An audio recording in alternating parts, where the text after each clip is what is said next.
Hi, everybody, and thank you for tuning in to the Gauntlet interviews. I'm Kenny, and I will be talking to Crown of Earth's Danny Knight tonight, the lead vocalist.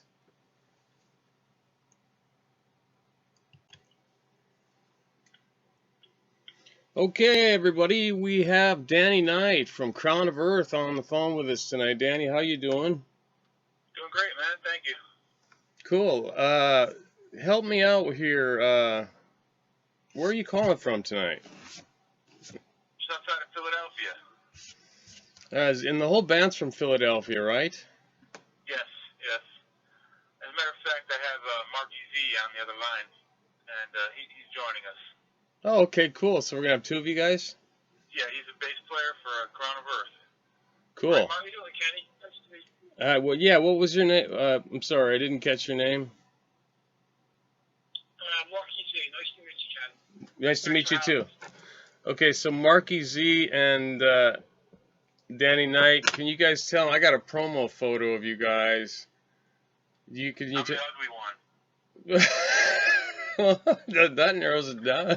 So am I. He's the middle child. Yeah, I'm the vocalist right in the center. Okay. And Marky Z is, if you're looking at the picture, should be on your left or on my right. Far left with the big hair, or the go? That's Chris Graziola, and he's the lead guitar player. And then you have Marky Z, bass player, and then me, and then Vinny, the drummer, and then Mike, the other guitar player. Okay, cool. So how many interviews have you guys done since your album, self-titled? I bet you've done a few. A handful, And do you find sometimes that interviewers will ask the same questions? Yes. What are your? There's just like anything, there's professionals, and then there's amateurs, and then there's everything in between. Well, I'll probably ask some of the same questions, but I might go to left field with you guys, 'cause just bullshit, if that's all right. I think that's better, Yeah, I do too. So let me start with what I think of this record. I've had it on heavy rotation for a long time, and it is a truly magnificent record. And I'm sure you've heard that from others. You've got quite a bit of critical acclaim, I've noticed, in the press packs. Well, Kenny, let me interrupt you. Are you sure you got the right band? Yes, I am. Yes, I am very sure. But didn't you guys win some awards and stuff like that, like from the Army and? Oh yeah, well, we do work with those guys because we have a song called "Born Again Warrior," and it just started developing into, I guess, what do you call it? I'm losing my words right here. Patriotic? Yeah, definitely patriotic. And benefit, or not benefit, what is the word? What's the word where you dedicate? It's like a dedication. There you go. It sort of just became a dedication to the military folks, Yeah. Because of the name of just because of the title of the song. Yeah. Actually, veterans. It's more geared towards veterans coming home. Right. And the chorus is all about, what every military person probably thinks is, I want to get home, Yeah. Well, Born Again Warrior is the song. We did a video for it, and it ended up being real, like, military driven, or so just because the way I see it, a veteran, say they have an encounter with an IED or something, and they come home to the States, and how medical technology is today. I mean, you can get a new arm, you get a new leg. You see it all the time on the commercials. Right. Wounded warriors and veterans that have a new new arm or a new leg, and the song "Born Again Warrior" title just kind of lends itself towards that theme.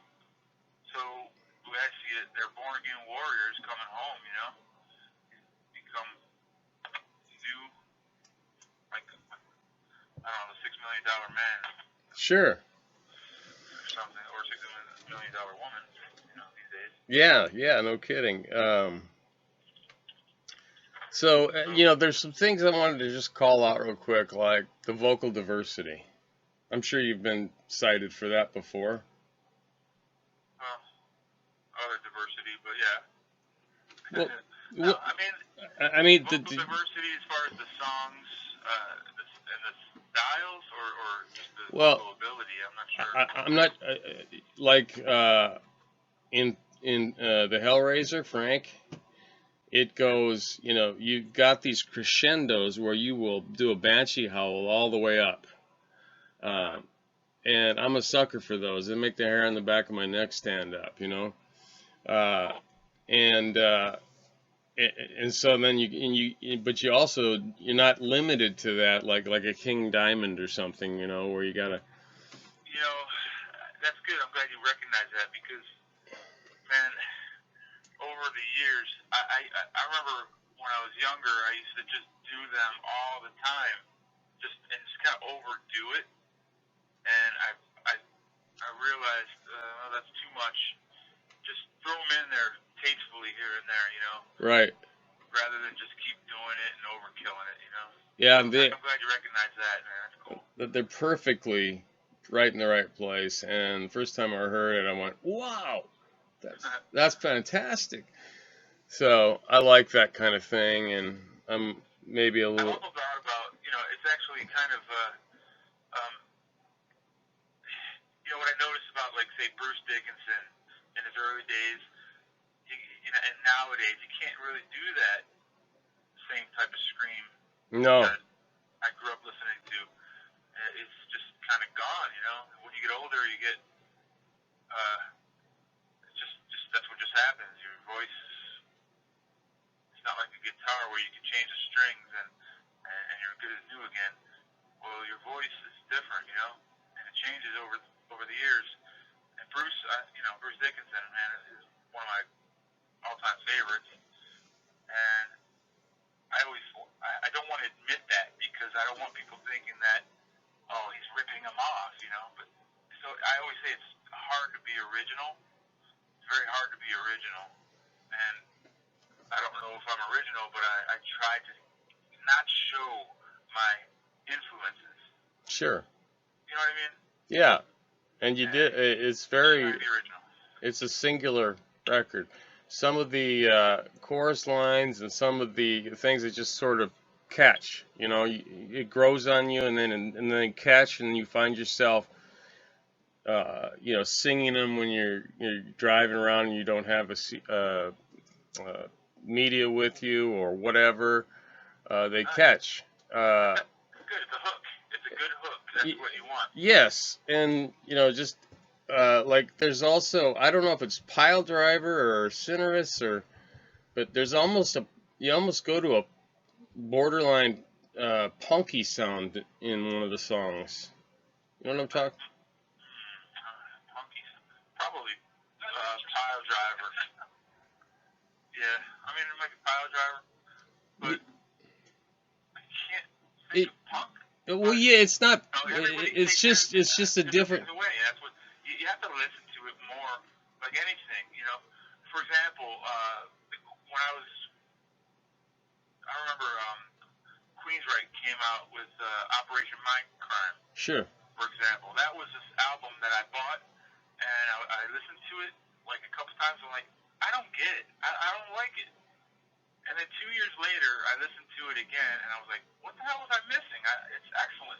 Yeah. You got to be in the mood for it, or you have to grow on you or something, or just something has to click, And that's what I remember being a kid, like saying, oh, that music, they suck. It's not that they suck. It's just that it's different from your taste, and you don't like, and you don't really care for it. Sure. It doesn't mean they suck. It just means it's not your bag, your cup of tea. So I hope the people like give it a chance. You know what I mean? Yeah, absolutely. I like listening to some. I like reading some of the reviews we have on it. You know, they crack me up. You know, and I just like I don't even want to show the guys because we get like a report back from a lot of the reviews that we get on the album. Mm-hmm. I haven't even told the guys half of them. So They get all upset. You know, it's like not even worth reading. well, if you submitted it to Angry Metal Guy, you're not going to get a good review. Well, that makes sense because he probably hates everything, right? Well, he if you're familiar with Gojira, right? No, I'm not exactly. Sorry. Oh, that's okay. They're up for a Grammy, which means nothing. It's just horseshit. But they're up for a Grammy and Best Metal Performance. They're not going to win. They got Megadeth and Korn to go against. But at any rate, he just lambasted them. And, derivative, not creative. And it's the most creative. I mean, they're French. They hung around with a band called Voivod. Have you ever heard of them? Yeah, I remember that. And they're French Canadian, and there was a guy named Piggy in that band who had the most incredible guitar pentatonic progressions and things like that, and just you'd never heard it before, kind of like Robert Fripp from King Crimson, and so anyway, you could hear the influence there. And I said, I won't get too long on this, but I said in an article, I said this is going to chart, it's going to bust 20 in the chart when it charts with Billboard, and it got to 25. It debuted at 25, so I was wrong. But I said in the article, if these guys don't hang out, I didn't know yet, or I've never met Voivod, I will eat my own shit. And sure enough, an article in Spin Magazine came out like 3 days later talking about the parallels. That's funny. I mean, it's funny how you can call it. You know, I guess it's that obvious. But yeah, for somebody, I don't know. You know what I like to do when I hear something on the radio, I always compare things. Like it's kind of a fault of mine, but I'm like, oh well, that sounds like this, and that sounds like that, and this sounds like this, and that one. They must have ripped this off from them, and that. It's so hard not to, you know. Mm-hmm. But it's just being a connoisseur, I guess. I mean, I love music. Anything with a distorted guitar, I can appreciate, you know. Sure, me as well. So, is there a common theme in this record? Because I heard Frank in more than one song. The common theme is Michael Ellis, the guitar player, the rhythm guitar player. Yeah. Because he wrote a lot of that stuff, and when Chris and I got with Mike, he had him, and he just pulled him out of the bag and said, "Here, check this out." And I loved all of it, and it was just like a turnkey situation, and it was great. It made things go quick, and because I really didn't even want to do anything musically, I was like bored with it or something. I was just bummed out, and it wasn't the right timing. And Chris kept bugging me, "Gotta check this out. Gotta check these guys out. Let's go check them out. Come on, man." I'm like, finally, I went over there, and I was like, "Wow, nice. I like it. Let's do it." And so Mike had all these songs in under his belt, you know, and that's the common thread, I guess. So it's sure. You know, that's probably why they kind of sound the same, or they're in the same vein, or it was just all, you know, turnkey, ready to go. So not only did he write the lyrics, but he wrote the vocal melodies and the structural music. Yeah. So, you know, I'm not sure where he got them from, but he had them, and I loved them, and we worked with it. And you know, we got Marky in the band, and he does a great job live, and also on this new album. So he was not Marky, right? You weren't on the first album. No. No, I was already working. I just came in and learned it. Yeah, we had I liked it. Friend Matt Harrigan play the bass on the album, but Marky took over because of the live scheduling and stuff. So he is now part of the band, and it's great. You know, everything's working great. We have the best lineup we have here. With Marky, Mike, Chris, and Vinny, myself. I'm real happy with it, man. It's like finally got a product we can promote, you know. Mm-hmm. How long's the record been out? Like 2 years, but nobody knows it. That's why we just got with the really good promoter and we're gonna re-release it, sort of like as a new album, because it is new, because it's new to us and it's new to everybody else, especially. Oh, yeah. And I don't have any problem saying, hey, check out our new album, you know. Yeah. It's new to you, right, Kenny? Absolutely. And but you know, I've seen Crown of Earth. I get press releases constantly, like hundreds and hundreds come into this press release inbox, and I've seen Crown of Earth. I've done like a press release story on them. Really? Just like news items, like, you know, I don't know. Any, Probably not in the in the recent past, because yes. I don't know how you would have gotten that, you know, Well, without our promoter, yeah, your promoter is Benjamin from Online Metal Promotion. yeah, the Lord of PR. Yeah. And he's the one who must have been, you know, sending out the stuff. But it's not an unknown name to me. And speaking of the name, is there any meaning behind that? Well, yeah, that was a tough one, because, man, we when I got with Chris and Mike and the other drummer, we having a heck of a time with names, and they wanted to call themselves Megalon, which is one of the creatures or characters in Godzilla movies. Right. Where he fights Godzilla. And I contacted Toyo, which is the production company for for Godzilla. I said, hey, you know, I wanted to make sure we can use this name, Megalon. And they're like, I can just imagine in a Chinese accent saying, no, thank you. You pay us money. Yeah. You cannot use name.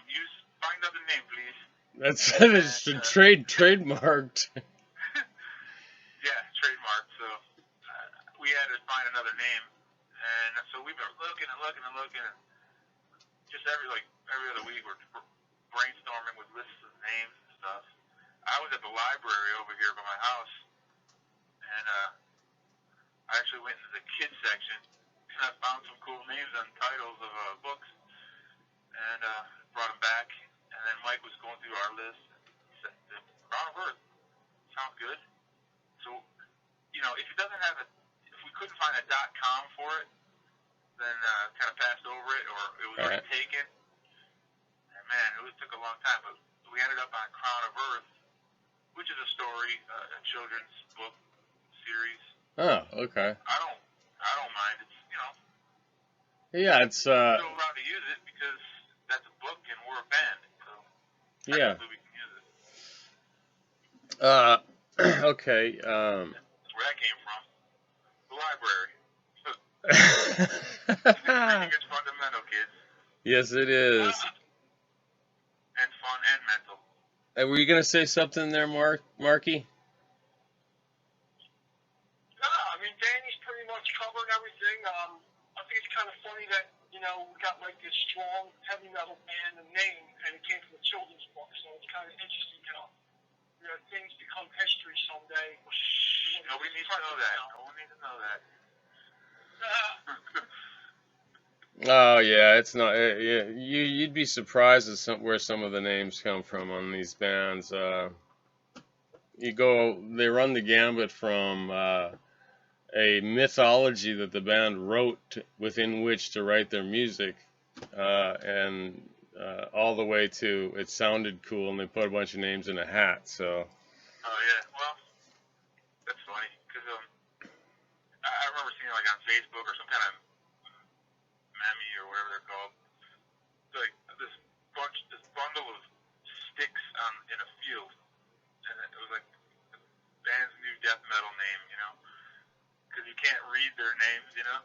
Right. death metal.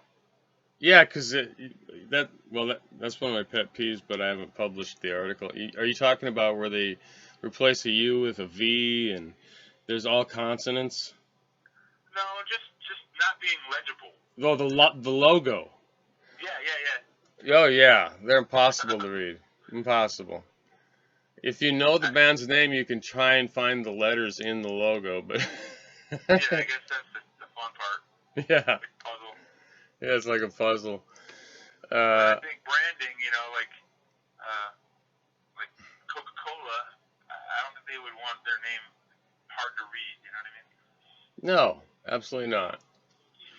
Uh, but sometimes contrarianism marketing works better than regular marketing. You know? Yeah, Uh, like bad press is just yeah, there's no such thing as bad press kind of thing. yeah. So let me. So it's been out for 2 years. How has this sales been? Um, Not sure because we had a manager that really didn't manage. So we just recently became self-managed, and me and Marky really like put our nose to the grindstone and getting a lot of stuff done. Actually, everything done compared to what our manager did for us. He kind of tied our hands. I don't know exactly how the sales are because I don't know. I don't have that information, which kind of sucks. You But can I get need to that get that. information. You should ask if Benjamin can help you. Do you have a label? Um, yeah, we're on Cochise Records, Okay. which is, by the way, our own label, just like every other independent band does. Yes. So, Independent Band 101. Publishing house. Independent Band 101. Create your own label so you can have full publishing rights to your own music. Sure. So, And then actually do things because I'm on a quest to figure out what labels really do half the time. I mean, I don't know if there's any that do anything for anybody anymore, unless you're like Beyonce kind of thing, right. superstar or nothing. Yeah. And they already want you to be established because they want a turnkey situation. They don't want to have to put money into you because not like the 80s and the 90s. It's not like the old days where the record companies get behind or even the 70s. That's when they started artist development. That's what the A&R means. It's artists and repertoire. Yep. They develop. Some guy with a big cigar comes out and looks for your talent, sees it playing at a bar or a local nightclub, which don't exist anymore. And if they do, they're like dives because they're just hard to keep up with. I mean, it's tough for live music or rock bands anymore. I have been talking about this quite a bit. It is extremely tough. It is.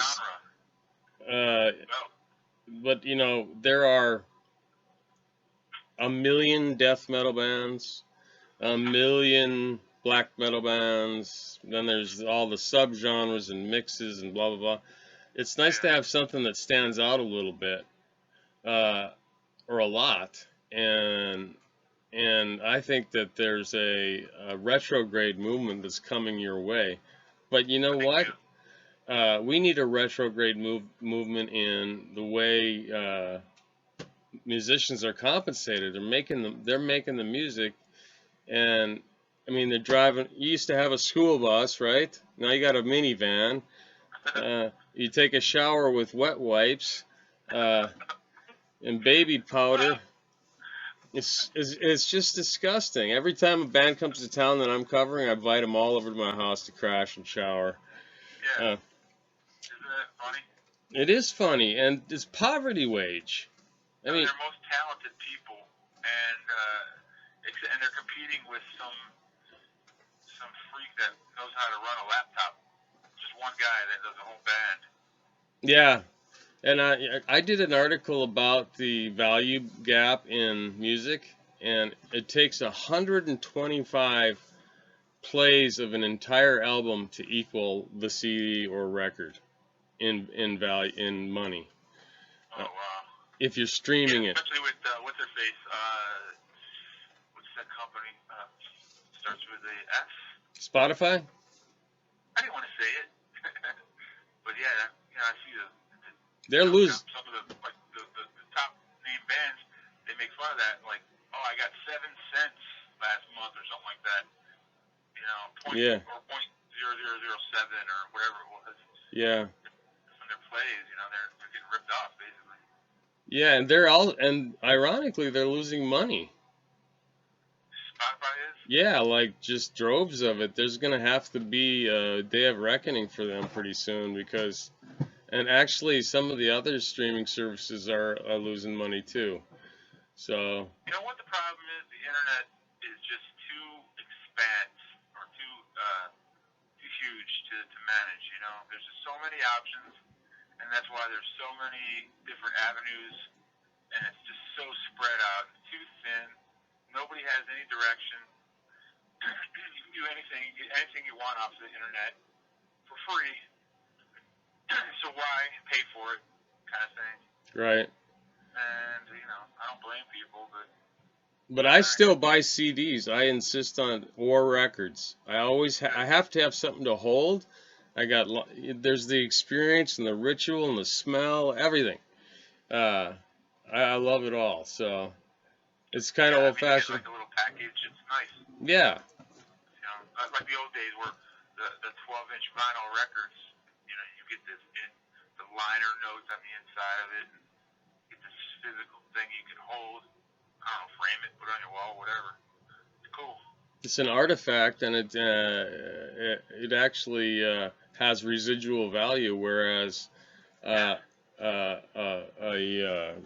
MP3 file has no value. It's just magnetic. It's like invisible, isn't it? It's like it doesn't exist really because it's digital.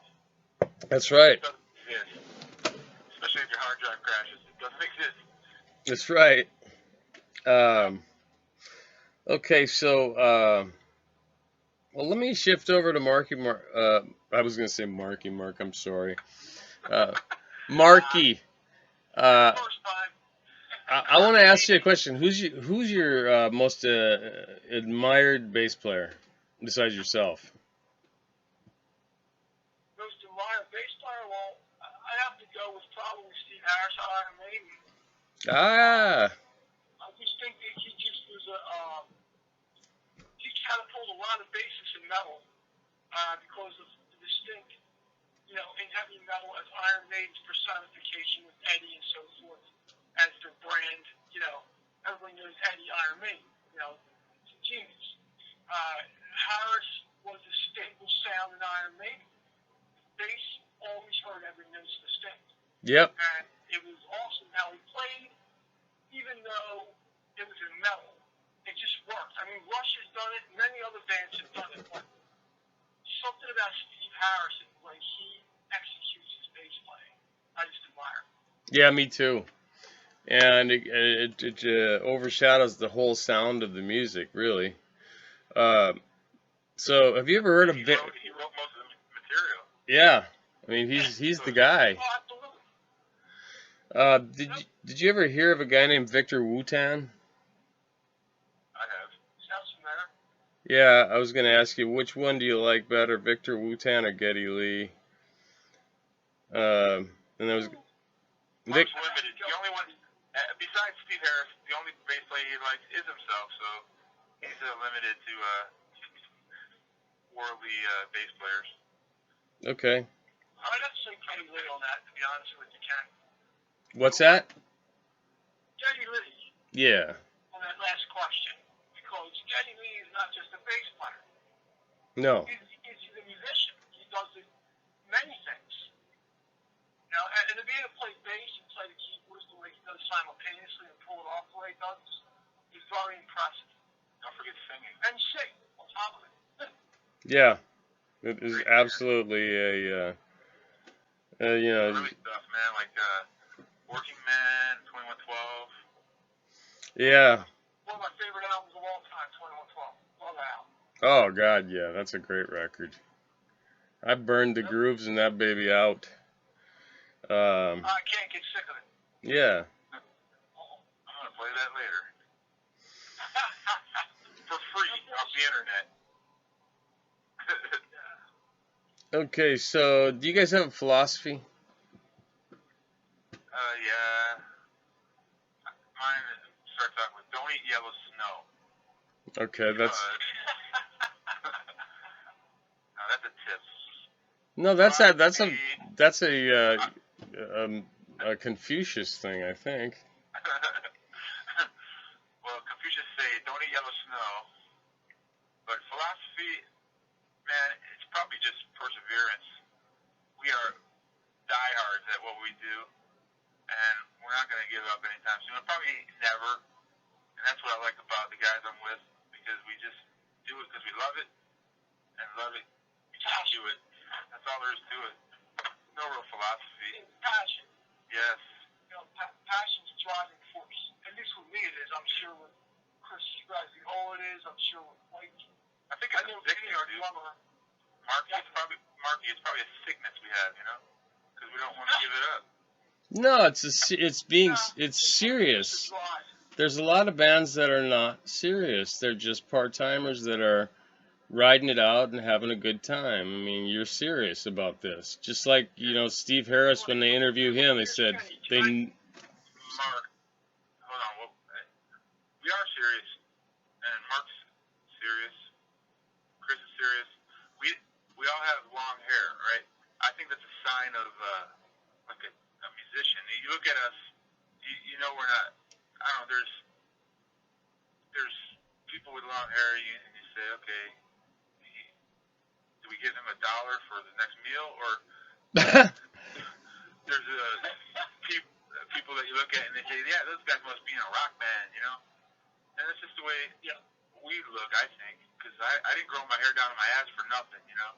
And if I wasn't a musician, I wouldn't have long hair because it's such a pain in the ass to keep up with. My hair's down on my freaking butt. And I think that I have a philosophy of the longer your hair, the more respect you have, or something. It's like a badge of honor kind of thing.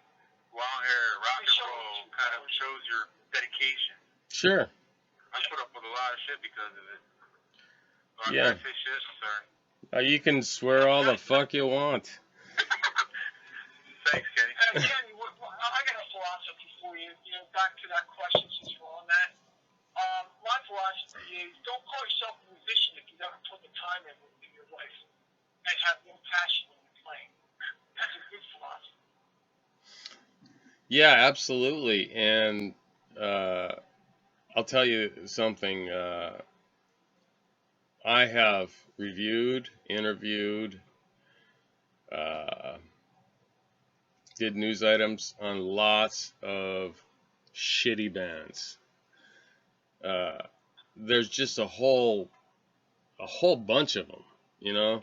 And I'm not talking about taste-wise shitty bands. I'm talking about poor choreography, not out of place breakdowns, things like that. Which you could say, well, they're breaking the blueprint, but there is a lot of just mediocre music out there. This is not a mediocre style of music at all. So I'd like to help promote it if I can. That's so cool. Thank you, man. Yeah. That's awesome, man. So let me ask. We want to get the world to hear us. You know, we want everybody possible to hear what we do. Mark, you don't go so overboard. Don't get overboard on this, okay? We're just a band, dude. You know, there's a billion bands like us. So we can't have that super duper mentality anymore. We just want to do what we got to do, and people like it. I enjoy that, you know. I mean, we play to the smallest crowds at these clubs anymore, you know. Nobody brings anybody. There's like nothing going on anymore. It sucks around Philadelphia as far as the metal scene, but we still do it, you know. And it's because we love to do it. So going from we want the world to hear us from the day before at the local bar where there was like 4 people going, clap, clap, clap, clap, clap. We can't have that delusions of grandeur. uh, I honestly think Marky's a very half, cup is always full. I'm always like, can you guys pour some more water in? It's pretty empty. Hey, Kenny, any way you can promote this band to make it go somewhere, please do it. There you go. Put our time in. There you go. Put our time in, and we deserve whatever comes our way. Yeah, I'll do a review of the record. There's nothing more to say. I will definitely do a review of the record and tell what I think of it. Even bullshit. Do us a favor. Bullshit on it. Tell us how great it is. I mean, I think it is a good album. I mean, I've got the whole freaking Lord of PR slate, and you guys are close to the end, and let's just say I just wrote a note to him. I said, Crown is the best I've heard so far. awesome, man. You know what I appreciate about that is wow, I forgot what I was gonna say, but because I'm so overwhelmed with somebody actually liking our stuff. It's kind of strange, but I don't know. I forgot what I was gonna say, man, because I'm overwhelmed. I appreciate that, Kenny. You know what, man? Put the time in, you're gonna reap benefits. That's how everything works in this world. Everything. Yeah. So all I can say is thank you, and thank you whoever said that. You bet. And we'll continue on making you happy if we can do it. All right, so you guys. What was that? I'm sorry. I was going to say, where do you hear the next album? Yeah, I'm pretty happy with that too. All right. We're working on new material. Fantastic. All I got to say. That is a good deal. Okay, so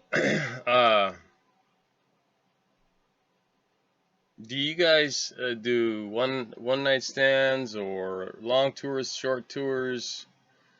At the moment, yeah, you called it, man. One night stands, weekend warrior kind of stuff. Because life is life, and we're not, rock stars, Sure. So that's how that goes. Yeah. And we're working on stuff, and Marky's hooking us up with some pretty cool situations and people he's contacting with, like, for example, guys from Metal Church, Steve Unger, right, Marky? We're still in contact with them. I've been working with Steve for about 3 months now. He's a great guy. He's very interested in helping us out. Really Cool. likes the CD. He's got a son in a band called Sin Circus. He has 2 sons. And these guys, he wants to put us on a tour, like a mini tour on the East Coast. He wants to get them over this way. And we're all for it. So we're going to try to make that happen in 2017. That's kind of a goal I have set for this band, Crown of Earth and Sin Circus. Cool. Absolutely. That's a good front. You'd be support for Metal Church. I've seen them come through Kansas City a few times. They still have Vanderhoof, right? Oh yeah, absolutely. And you got Mike Howe came back in the band. All right. So, and didn't one of their guys, the original singer, died, didn't he? I don't know too much about that. Okay. I was mainly a Metal Church fan when Howe came into the band. That really got me into it. All right. Yeah. Yeah, great band, very unusual, stands out. Okay, so do a lot of people who become professional musicians and write music, right? That's original. Will cite a record or a few records in their past that was like the moment of truth for them, where they had like played it over and over and over and over, and it's like, I've got to do this. Do either of you guys have that?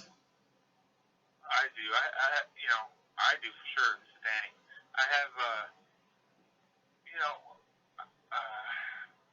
early on, like 15 years old kind of thing. I have cassette tapes before CDs, Sure. and all the type font was worn off of the cassette shell because I listened to it over and over. You know, you had to replace the cassette because it just stayed in the tape player and just wore it out. You know, for real. Yeah. And that would have to be Iron Maiden for me. The first 4 albums were great. I just can't get over them, and they'll never be replaced. And then music is so personal. When things change or the band changes, people get upset. You know, Mm-hmm. like when they change their style or something, Mm-hmm. and you get upset because you don't want to change. You don't want anything to interfere with the way of thinking and the way they were, and the imagery and everything. It's kind of like meeting your idol, and your idol is a real dick. Yeah. You know, it's disappointing. You know, Mm-hmm. which I met a couple of my idols, and they were real dicks and disappointing. I recently met up with Dave Mustaine to talk about his new beer on an interview. Oh yeah, I saw that like on one of your links or something. Yeah, he's really nice. He was nice in the interview. My goal was to not get hung up on, so. Oh well, you know what? I got a story about Dave Mustaine. When I was like 16 or 17, they came with the first album. I think was what was it? Devil's Island on it and stuff. The Killing Is My Business. No. Rest in Peace, I think. Wasn't that it? The first album? Starting out with Devil's Island? Yeah. That was Peace Sells. Oh, Peace Sells. Okay. Well, they came to promote it. They came to a record store, and I think Chris Poland was it, the guitar player. Chris, and Dave Ellison and whoever was drumming at the time. They were doing a meet and greet at a record store. I stood in line all day waiting to get a signature and meet them and say hi. And all the guys were cool. And then Dave Mustaine was last in line, and Dave Ellison was like, forget about it. Just keep going, dude. Dave was like messed up. He was a real prick. And just being real irate to everybody and me. I was like, there you go. There's when you get disappointed again. But you want to meet Dave Mustaine, you don't want to see him all effed up on drugs and stuff or whatever he was on. Alcohol. Who knows what he was on? But he's a rock star. I guess he can get away with it. Sure. But that's my experience with him. I didn't like it. He's got a net worth of about $15 million. Oh wow. No. I love Dave Mustaine. He's a great guy. Dave. Dave, I want you to finance the next tour. But help me fund some.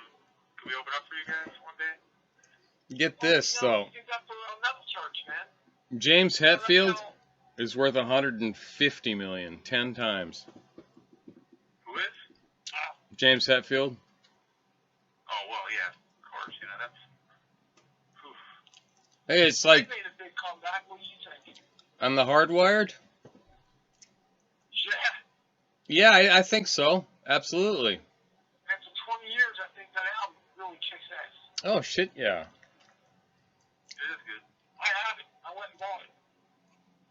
Yeah, I like it a lot, and that the valley of despair that they went through was quite long, and there are so many diehard Metallica fans that were just, please give us something, give us. Death Magnetic was not that great. It was sort of like compressed and flatlined, and this is really, really remarkable. And so, yeah, I do like it. Yeah. Okay, so. Well, the only thing that bothers me every time I hear it, Chris, my guitar player, told a joke one time, and there's a song called "Moth Into Flame." Yep. Yeah. Like I just always think of this joke that Chris says about a moth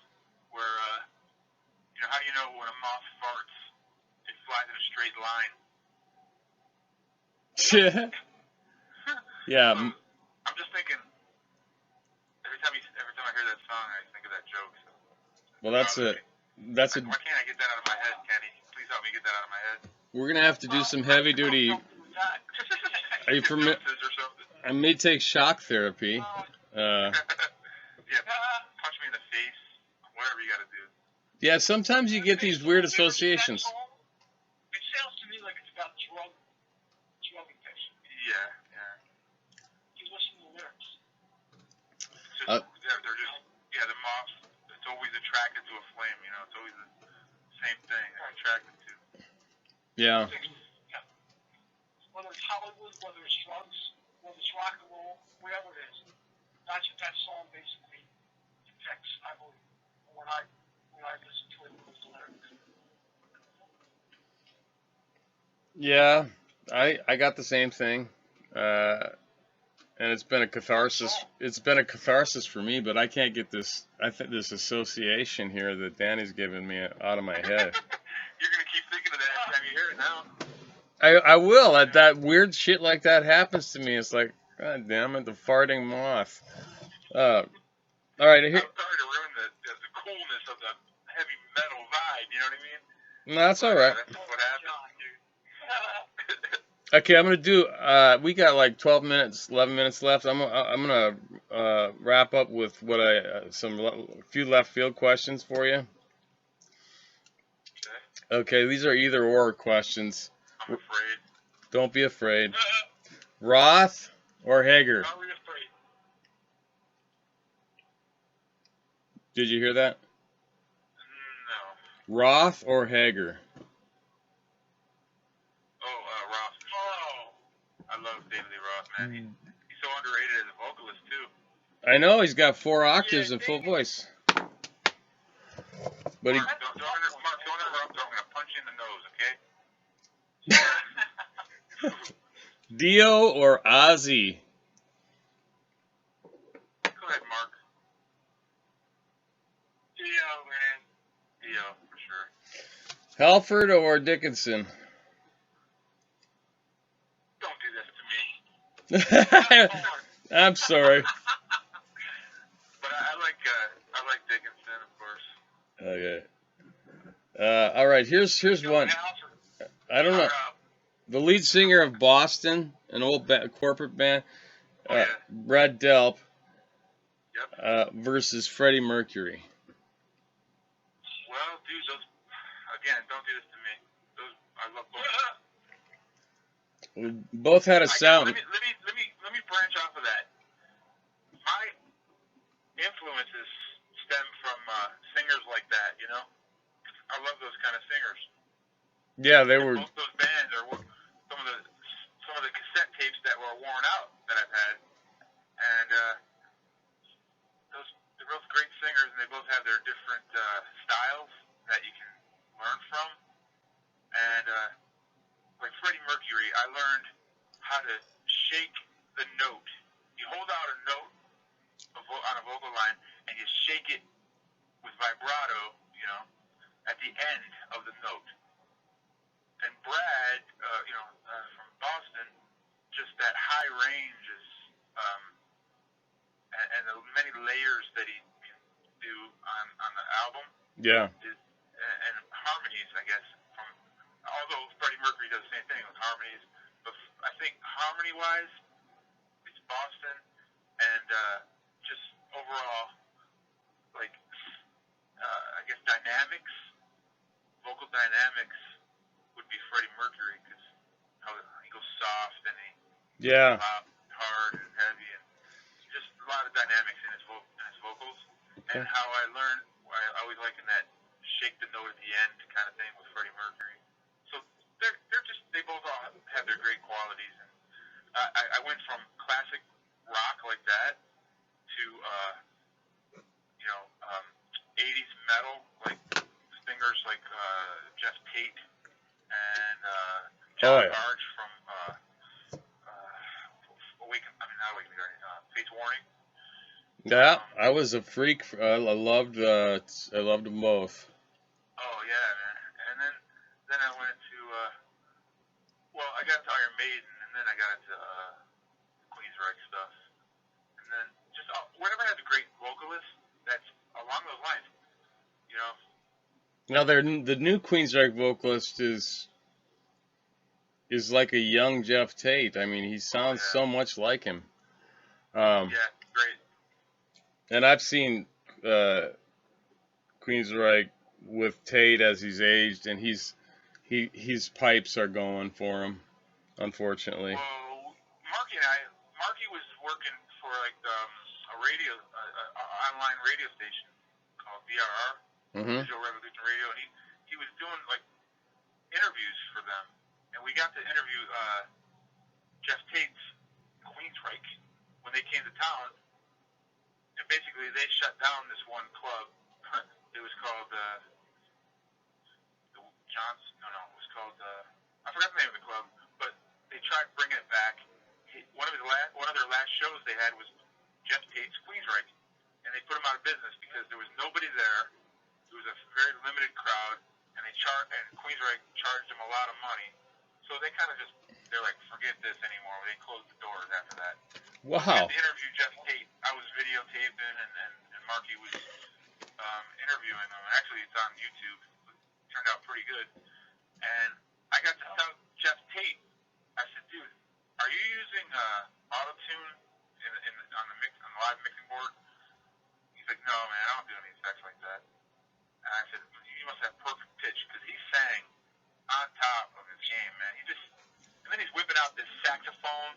He's playing some saxophone parts. This guy's a real musician, man. He's great.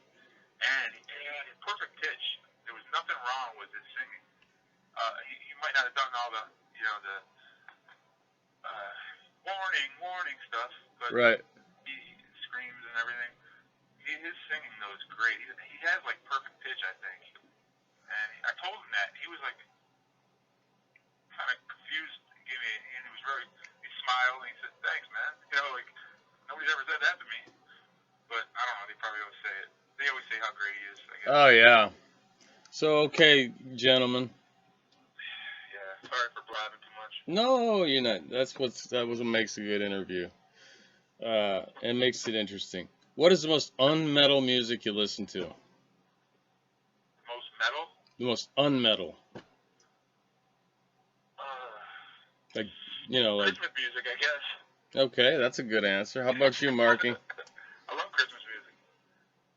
Oh, especially with the one with David Bowie and Bing Crosby. Yes, that's Little Drummer Boy, man. When yeah. David Bowie comes in, oh, it's great. What about you, Marky? You got anything in the woodpile? You got some Billy Ocean out there, or Mariah Carey. Mariah Carey? I would say Mariah Carey. I always like the way she sings. I think we have a winner. The last, I had a guy saying Neil Diamond, but I don't know about. But I don't like Neil Diamond. Thanks for your honesty on the Mariah Carey. All right, what do you guys do for fun? Play music. I know, but you got any pastimes like I don't know. I shop at computer stores. Are you a computer geek? Yeah, I spend hours in there. Yeah, and Walmart. And I love flashlights. I got a passion for flashlights. I don't understand why. Yeah, he does. I got hobbies, I'm a professional artist besides this bass player and musician. As far as digital airbrush artwork, I have an art talent. I'm in business, Captain Fighter, work easy mostly in productions. And I just enjoy it. It's just, it goes hand in hand with music. Like, if you're painting a picture with music, you're painting a picture with a mouse or with a paintbrush, or whatever. Now, in this case, it's a mouse, because that's the way it fits, Right. That's like a big thing with me. It's always been that. Pastime, I watch movies, chill and watch movies.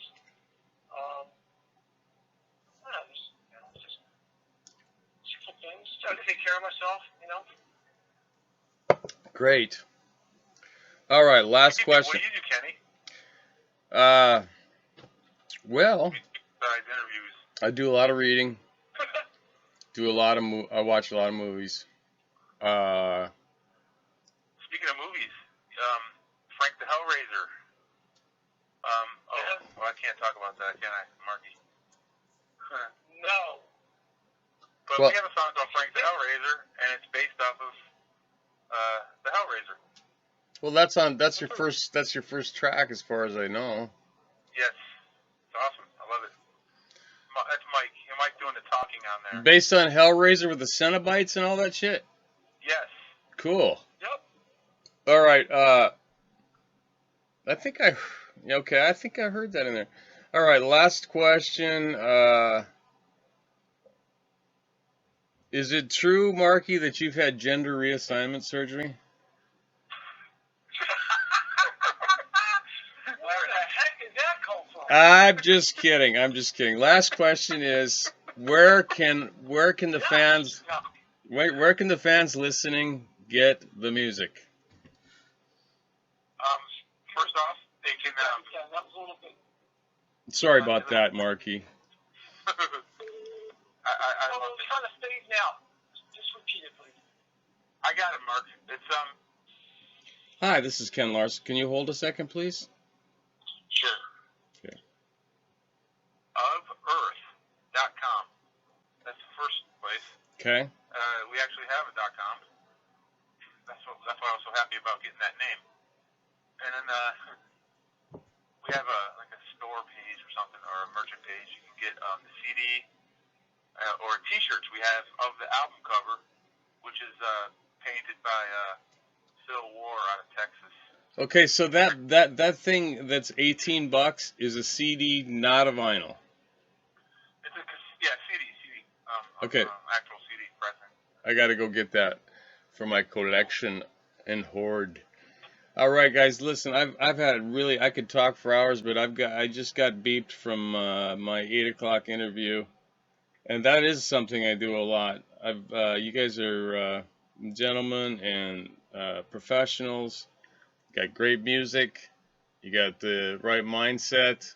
Thank you. Anything I could do to help, you just you give me a call. Send a note to moshpit at thegauntlet.com, or come through Lord of PR. Yeah, he's doing a lot for us. Also, I'll send you a CD, Kenny. Don't even worry about it, man. Okay. I appreciate what you're doing for us. It's excellent. Keep up your good work. All right. You guys have a good evening and happy holidays. Send Benjamin your mailing address, and I'll send you a disc. Okay? Okay, sounds good. All right, man. Thanks. Take it easy.